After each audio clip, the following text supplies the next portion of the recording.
Hey, man. Awesome. I'm in. How's it going? Good. How are you? I'm doing really well. Can't complain. Sorry for the cap. We are still in lockdown, so I can't get a haircut. My hair is a mess. That's all right. I'm ready to roll whenever you are, man. I think this should be a really good one. Okay, thanks. So, Bill, can you introduce yourself for these coaches in Taiwan? Yeah, sure. So I train a lot of rotational athletes, and I recently authored a book called Swing Fast, A Guide to Rotational Power. But a majority of the trainees that I have are baseball players. I have a couple javelin throwers, and I have a few golf athletes that I train as well. But the common theme is that they're always rotating at very high speeds in their sport. So that has always sort of been my motivation to understand training at a higher level. How can I get these athletes better at their sport? How can they perform better? How can they rotate faster, more powerfully? And so that's really the area that I've tried to dive into mostly for my my studying and my training. Okay. So you talked about rotational athletes. So is there like any difference in training like field athletes or like speed and power athletes? Is there any difference from rotational athletes with those kind of athletes? You know, I honestly think you'll find a lot more similarities than differences. There's so many similar components there, such as powerful hip extension. That's going to matter for a field athlete, a basketball player who has to jump, and it matters a lot for rotational athletes too, to really produce force that goes up the kinetic chain. And so I think more and more frequently you will find similarities, similar exercises, but the differences lie in how we test to see that training is working. And so these are called our KPIs, key performance indicators, is how I like to phrase them. But really what they are is you can take a rotational medicine ball throw at a 3, 4, 5 pound ball, something that's closer to what you find in the sport. And you can see if the athlete is becoming more powerful for their sport. And that's really where my mind goes, is you can do deadlifts, bench press, rows, hang cleans, whatever you want to do in your training. So long as it's getting you better at those KPIs, then you know that your training is making you more powerful for your sport. And then, of course, the most important component of all is actually throwing faster, hitting the ball faster. So you have to measure that too, of course. But that's my take on it. I feel that if you did the exact same training with 3 different sports, that's okay, but you should be testing each sport differently, something specific to what you're trying to develop. So basically what you're saying is like, let's say if I'm training a basketball player, I should train his like vertical jump. Mm-hmm. So if it's like baseball player, maybe we should test his throw. Yes, exactly. And that's why I like to test a lot of medicine balls thrown for velocity. The problem is that can get quite expensive. Over here, I think we have a radar gun that is worth about $1,500. Whoa. And the whole setup is about $2,000. So that's expensive. There's cheaper options like the pocket radar is like, maybe $200 or $300. But, what you can also do, and I have a lot of remote trainees who do this, they throw the ball for distance. Well, if you're doing a rotational movement, the distance should increase as a result of all the training you do. And that's the main goal there, always increase output. That's like a really good point. Yeah. So, you mentioned about power lift. So power, if it's like, if I train a basketball player, I'm going to be training his power like Olympic lifting. If I'm training like sprinter, I'm going to use Olympic lifting. But here's what I think. If it's for like pitcher, is like, let's say high pull or like mid-thigh pull, like heavy mid-thigh pull, is it gonna be like not really ruin their shoulder, but affects their like pitching mechanic? Yeah, and so you'll find this out, and this probably will make a lot of people mad. I don't program Olympic lifting. Yes, I saw that. And that's okay. I know other people have great success with Olympic lifting. I have nothing against Olympic lifting. But one thing that you had just mentioned is if I'm a thrower and I throw with my left hand all the time, what's going to happen is you probably can't see it that well on film, but one elbow is going to bow out to the side a little bit. That's just a structural imbalance that happens because of throwing repetitively. So that valgus sort of stress that is already happening at the elbow, now I have to go and catch. So when I catch, I'm catching a little bit off-centered. So now I put a 250-pound bar up above my clavicles and I'm catching it like this. Well, there goes your wrist, there goes your elbow. Something is going to happen and you're not going to be able to catch it perfectly all the time. So yes, I agree with what you're saying. Like a hang high pull is something that would make a lot more sense for somebody who has to throw and uses the shoulders, and it's so delicate. Like obviously we don't want to treat athletes like they're flowers. We want to train them to be strong, but we don't want to put them in any sort of inherent injury risk that's not necessary. You know, so I think you hit the nail on the head there. But, you know, something that I really have taken a holding to over time is the work of Chris Beardsley from Strength and Conditioning Research. He posts a lot of those infographics online and stuff like that. And something that he's taught me over the years is that strength is specific.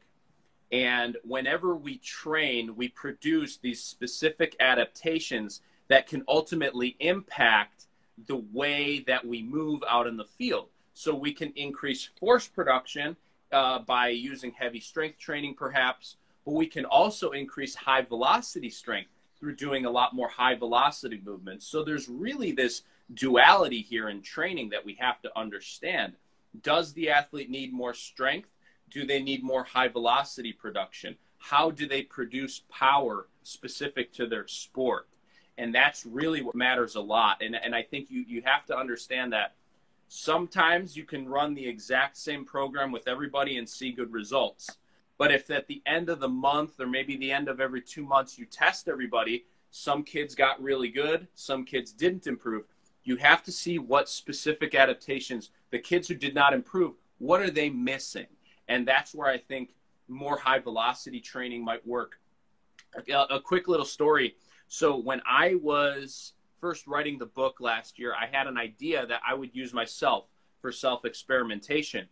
One of the things that we did, that I did, was I came up with a program that I felt would work for me, and I called it a velocity deficient program. Because I'm a big, strong guy in the weight room. I can bench 320 pounds. I can squat 500 pounds, but I'm slow. I don't throw the lightweight medicine balls fast. I don't sprint fast. I don't jump high. So I said, okay, I'm going to include a lot more. Maybe 70 to 75% of my training was all high velocity movements like medicine ball throws, plyometrics, and sprints. And then I did just enough heavy strength training to maintain that maximal strength. And so I tested it with a golf swing speed monitor, and my speed after maybe a 2-3 month period, I was up by about 25 miles per hour. So you say, okay, you didn't do any Olympic lifting. You didn't do any real heavy strength training to a great enough degree. What was the factor that helped you the most? It was high velocity training for me. But if I did that with a small, skinny 14-year-old kid, that probably wouldn't work at all. So I think you really have to look at the individual, where they lack the most, and how you can increase them the most. And that's where the training should target. Yeah, thank you. So I saw it on like your Instagram. You do some of the post-activation potentiation stuff, right? So Yeah. Can you tell something about that, how you use this? The way that it's become popular online to do like a maximal effort movement right before a high velocity movement. That's become popular. And to be honest, I've gravitated away from that a little bit. And I've gone more towards the idea of use high velocity movements, maximal effort movements for potentiation in a warm-up setting, and then give the athlete 4, 5, 6 minutes break, whatever it is, and then they go into the thing that they were trying to potentiate in the first place.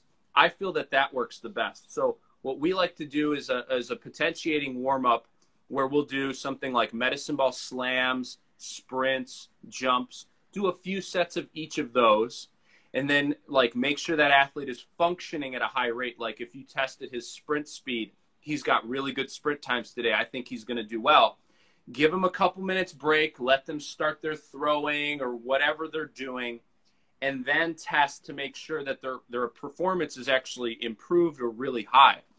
I think one of the biggest misunderstandings about post-activation potentiation is that the goal is to potentiate for that second movement and make that second movement increase power, speed, whatever. So I think so long as you have that goal in mind, whatever you're doing should be good. But the overall idea there is have some method of training to really increase central nervous system activity, make sure that the muscles are functioning at a really high rate, ready to explode. And then when you actually do your next movement, it increases in performance. So you mentioned like sprinting. Yeah. Sprinting, like how far the distance is. Is it like just for acceleration, or you're gonna go like max speed? No, yeah, it's just the acceleration window, maybe 15 yards. I know you guys use meters because we're about It's okay. It's okay. It's but okay. we only have about 15 yards of space in our gym anyways, so there's really not a lot of room to work on the speed portion. We actually have to go out to like a turf field to do that. But that's the main idea. A short sprint, short little medicine ball throws, because you don't want to fatigue the athlete at all before that second movement that you were trying to potentiate. So let's say if I don't program like what I just said, Olympic lifting, but I program things like acceleration and let's say trap bar jump. Not really trap bar jump. Acceleration and like plyometric. Yeah. And heavy back squat. Okay. Yeah. So I think that would like be better for like rotational power athletes, right? I think so by and large, but again, it comes down to the individual athlete too. If you have a very skinny, scrawny athlete who lacks force production to a great degree, then maybe what you would want to do is have a lot more back squatting and deadlifting in their program. And then maybe what you can do is just test jumps once a week to make sure that they're improving. Whereas if you're someone like me, big, strong, and slow and dumb, you're going to want to have a lot more plyometrics, get them springy and bouncy.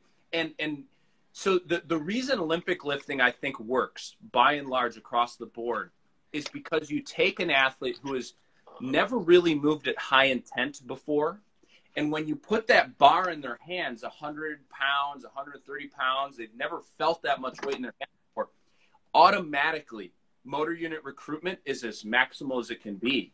Yes. So if you have an athlete who's never moved at max intent before, well, there's a lot of low-hanging fruit that athlete can grab just by moving that bar at maximal speed. So they will see great results with Olympic lifting.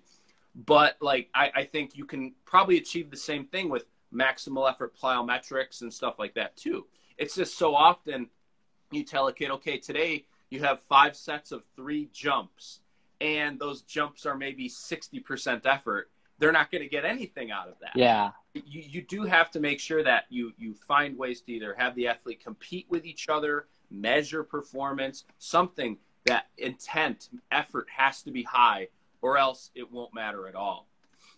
Okay. So I kind of want to ask, like, is there any test you use for like measuring? Oh, yeah. Yeah, like those KPIs I talked about earlier. The first, probably most important one for throwers that I like is a medicine ball overhead throw at the radar gun, especially with like a lighter ball, like a 2-pound, 3-pound ball. That correlates pretty good with throwing velocity. And we do rotational ones too. We do a rotational shot put throw. We'll do a rotational scoop throw. We'll do those for the radar gun as well. And then for the lower body, we'll do like depth jump RSI, reactive strength index. I like that one a lot. And then, of course, like sprint speed, we'll measure that too in the short bursts that we can, measure like a 15-yard dash. But yeah, the thing that I like to get across to people, though, is not necessarily that these key performance indicators tell you how hard you throw a baseball. It can't. Only throwing a baseball will tell you how hard you throw a baseball. But what these key performance indicators will show you is how good your training program is working. And also it will show you if your KPIs, if your medicine ball throw velocity is really good, but your baseball throw velocity is not good, then that tells me there is a specific problem with your throwing that has to be addressed. So now we're checking boxes to see, okay, you're good at medicine balls, but you're not good at baseballs. Why is that? Is it because of your technique? Is there something that's breaking down? Are you gripping the ball too hard? Or perhaps it's just you lack actual arm speed of the throw. Like you might need to work at really high speeds when throwing. So I think no matter what you do, you just have to make sure that you're measuring everything, not just the KPIs. Good. I'm gonna go back a little bit and kind of want deep diver into like the pitcher stuff. So like everything the pitcher do, he's gonna like pitch the fastball or like any kind of like, I don't know, like butterfly or something. Hold on, I missed you there. Could you repeat the last one? I mean, everything the pitcher do, he's gonna pitch like the fastball or like, I don't know what kind of like different balls. Oh, like curveballs and sliders. Yeah, and sorry. that. Yeah. I mean, it's kind of like you have to like very delicate finger touches. Mm-hmm. And the shoulder need to be like really protect. You have to protect the shoulder, right? Mm-hmm. So, in your experience, sorry you for know what I like to do. Yeah, No, so you're good. in your experience, what I see is I don't think that even for the high pull or like the mid thigh pull, I don't think that's really good for the shoulder, in my opinion. Yeah. Yeah, and you know, it's like what I think you need to make sure you're doing in your training more is doing a lot of rear shoulder strength and stability exercises to make sure that whatever high velocity movements you're doing, you can handle them.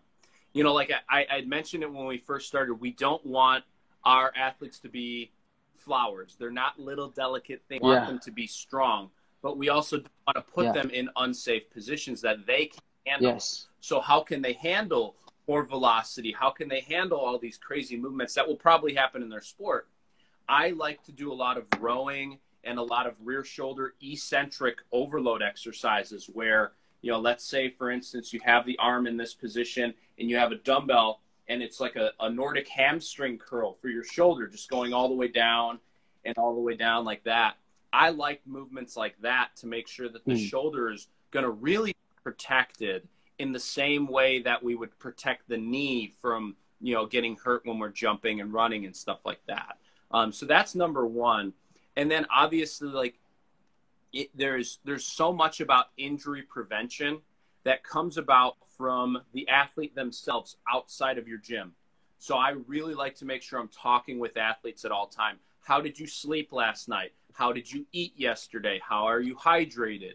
All of those things really matter a lot for injury as well. So if you have an athlete who is really, struggling on one particular day with, ow, my shoulder hurts when I do this. Okay, let's explore why that is. But we also have to make sure that the athlete is taking care of themselves outside of the training realm to prevent injury as well. That was like really good. That was a good one. So kind of want to talk about like speed training for like rotational athletes. Like if you swing a bat or like throw a baseball, like where does like sprinting, like is there gonna improve like much like it does in the field sport athletes? I would say yes, but with a caveat. I know some coaches who only do sprinting and they see some really good results in rotational power as well. I include sprinting in my training along with other things. It is one of those KPIs, those key performance indicators. So I would definitely say, like, no matter what training you do, if you run 3 sprints a week or 30 sprints a week, just make sure that sprint speed is improving no matter what the athlete is. The problem I think people run into is they say, well, I got faster this month, but I lost 10 pounds. Well, it's pretty difficult to increase rotational power if you've lost 10 pounds. The reason why is because body mass also plays a role in how much rotational power you can create, how much force you can transfer up the kinetic chain and stuff like that. So if you got faster because you lost a lot of weight, that might not translate very well to the field. So just make sure you're taking it all into consideration there. You don't want to only focus on sprint speed because that might leave some things out. And that's a main idea that you want when it comes to all speed training, high speed medicine ball throws, plyometrics, sprint work. You always want to make sure that you're taking a comprehensive look at the entire athlete, making sure that they're not just improving in one measure, but improving in all measures. Struggling in one area, then perhaps you have to look more deeply into that one spot. Okay, so in here, I kind of want to like dive deeper into like max velocity training and the the ankle stiffness. Where does the ankle stiffness like stand in the rotational power athletes? That's an area that I really have I've only really gotten into it with the javelin throwers that I train, because it's very, very evident that as they're creating that approach, if they lack ankle stiffness, they are really, really going to struggle to transfer energy into their throw. So we do a lot of pogo hops, depth jumps with minimal knee flexion, and a lot of repetitive bounding and isometric exercises are really important for that too. As you said, it's ankle stiffness. So we have to have this ability to take force into the ground and immediately get off the ground quickly. Think about like a basketball, for instance. If you had a basketball and it was only filled halfway with air and you drop it on the ground, it's only going to bounce like this. If you stiffen up that basketball and you put a lot of air in it, now it's going to drop on the ground. It's going to bounce really high. That's the same idea with the ankle complex. Now, when it comes to baseball players, I do think ankle stiffness plays a role. It just plays a slightly different role. It's not necessarily that it has to transfer in a throw the way that a javelin thrower's does. It has to be able to be very stiff when it hits the ground so that when that front leg hits, it's automatically transferring energy up the kinetic chain. So with that, I think we don't necessarily focus too much on the repetitive small bounding plyometrics. We'll do a lot more lunging type exercises where the ankle is in that position, heavy sled pushes, as well as those isometrics. I think those are all really important. Yeah. And how about like elastic power? How do you train elastic power for like throwers, like pitcher and those, like you want to hit faster. Mm-hmm.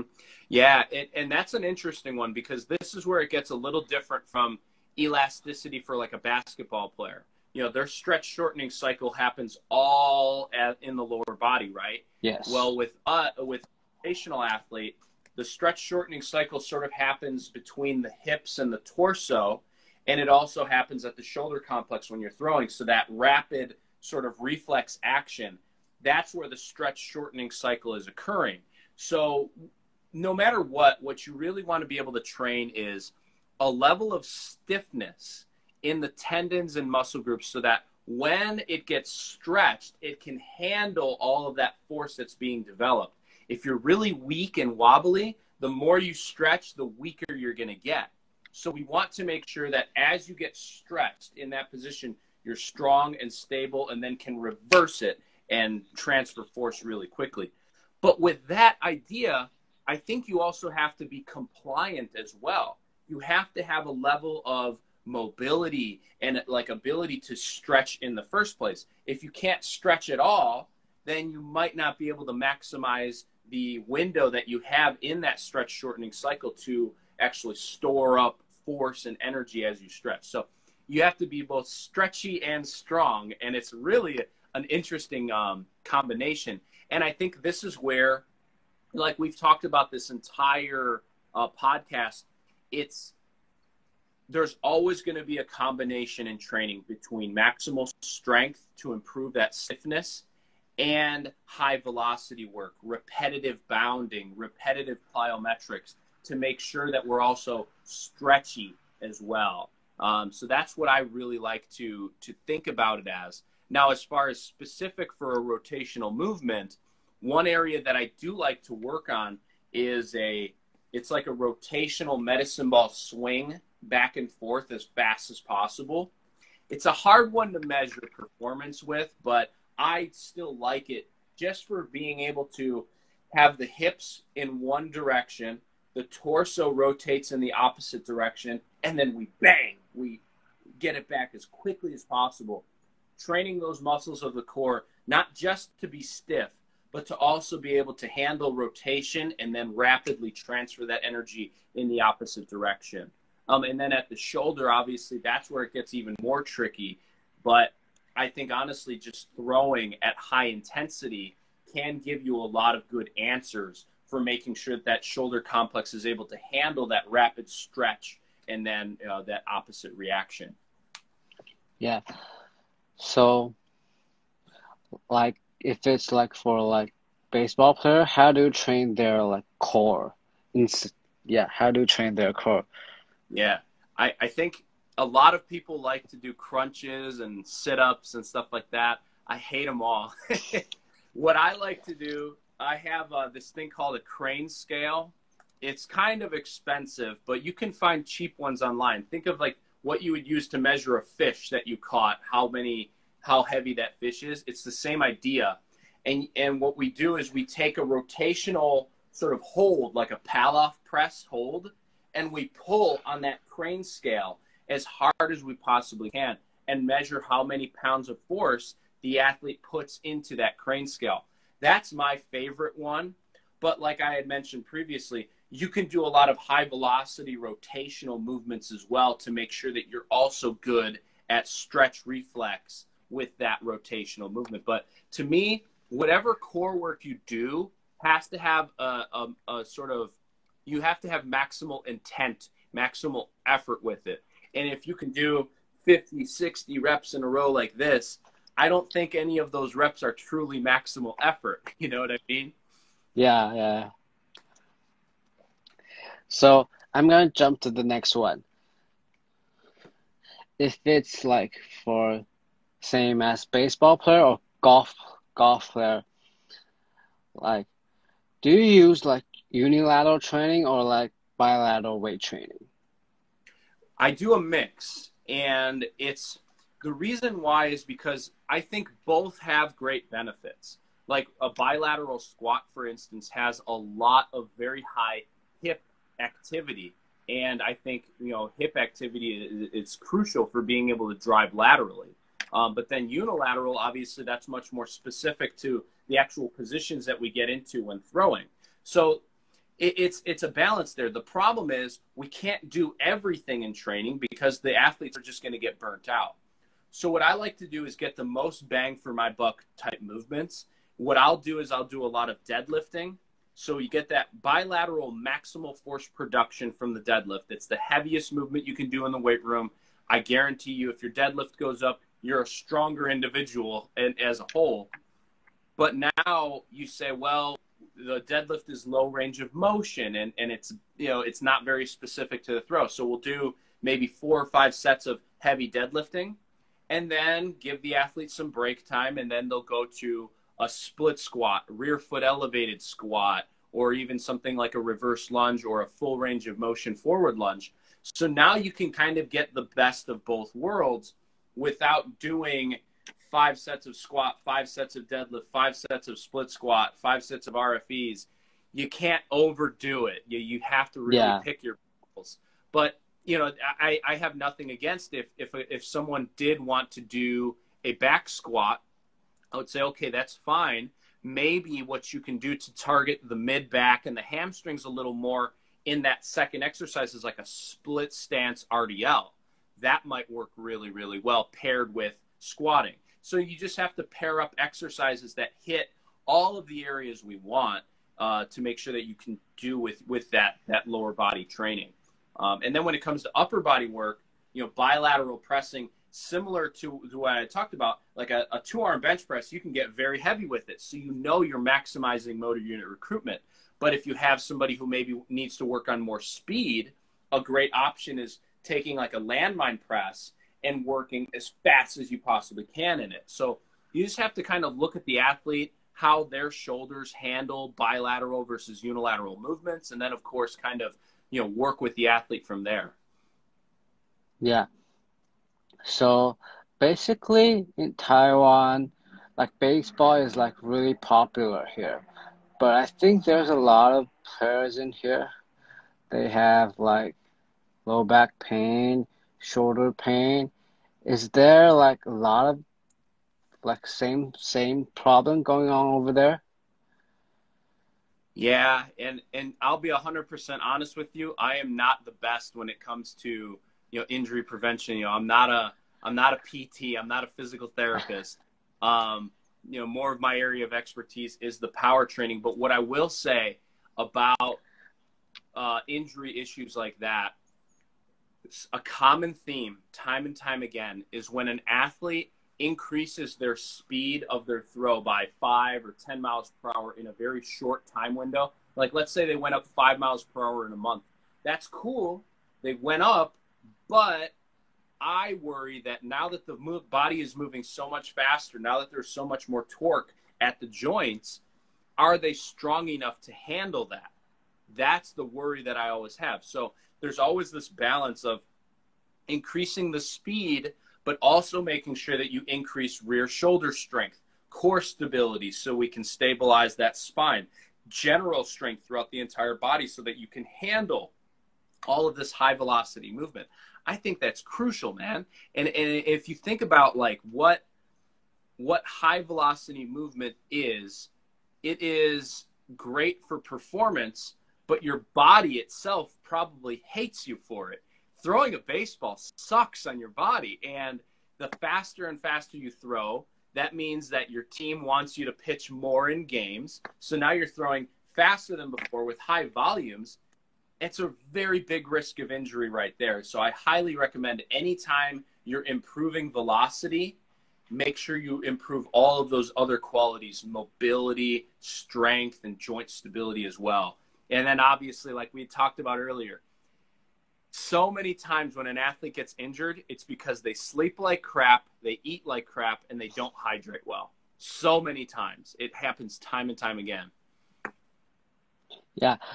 Okay, last question, and I'm gonna let you go. So do you do any like isometric contraction things? Yeah, I do. And how you use it, sorry, how you use it, how you combine it into your training? Yeah, I do a lot. And so we talked earlier about post-activation potentiation. This is where I think maximal effort isometrics, like doing like those rotational holds as hard as you possibly can, some sort of maximal effort isometric for maybe 5 or 10 seconds at a time.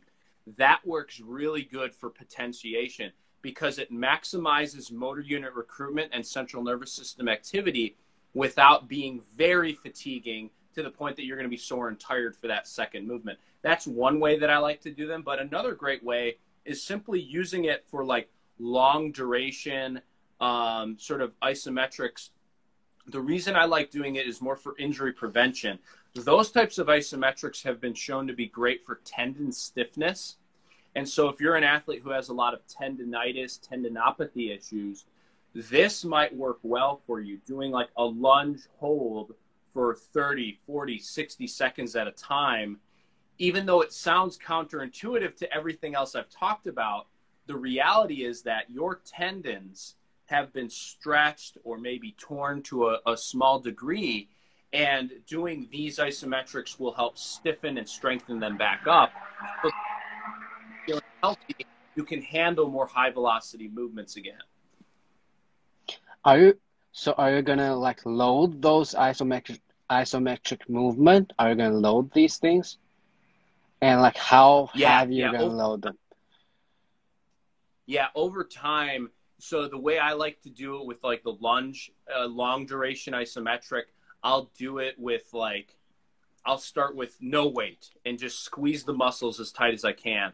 And then over time that gets too easy. So I'll add 30, 40, 50 pound dumbbells, eventually getting up to maybe 50 to 100 pounds. But, you know, I would say if you can do a 100 pound dumbbell lunge hold for 30 seconds straight, at that point, you probably don't have knee and ankle issues anymore with tendon stiffness. So that's the goal, is to be able to get that. But ultimately, you just have to listen to the athlete. Hey, does your knee hurt? Is your ankle bothering you when you do jumps or sprints? Okay, maybe we have to do more isometrics if that was the case.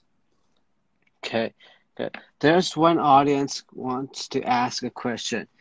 What he asks is, would you do unilateral movement to enhance your client's speed or power? Yeah, I think so.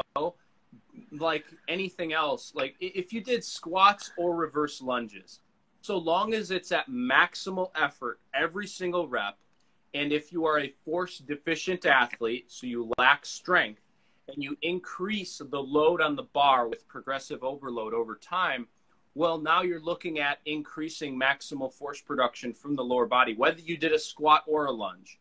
So I think you don't have to worry too much about squatting or lunging. Perhaps what you should do is just do maximal effort movements in the weight room. And then also at some point in your training, do your sprint work, do your plyometrics, and make sure that performance is increasing in those. That's what matters the most, in my opinion. Okay, thank you. And I think this one's gonna hit because there's a lot of like baseball is like so popular in Taiwan, so that's the main reason I kind of want to invite you here. Awesome.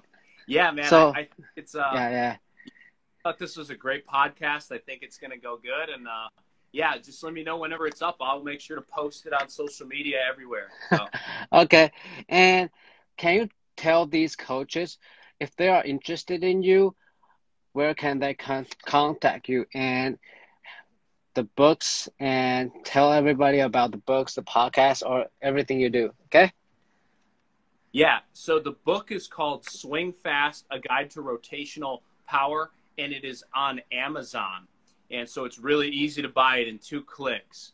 And then you can find me on social media, Bill Miller Training on Instagram, at Bill Mills, BILLMILLS, on Twitter, and at billmillertraining@gmail.com if you would ever like to email me. I respond really well to emails about strength training and stuff like that. I usually try to get back to everyone who messages me at some point.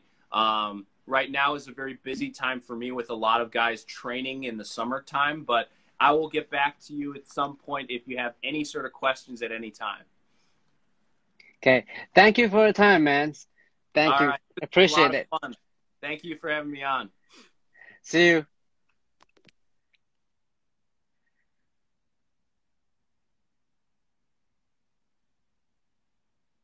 Okay. Okay, that's for today. So later it's gonna be like Dr. Emily Spickle.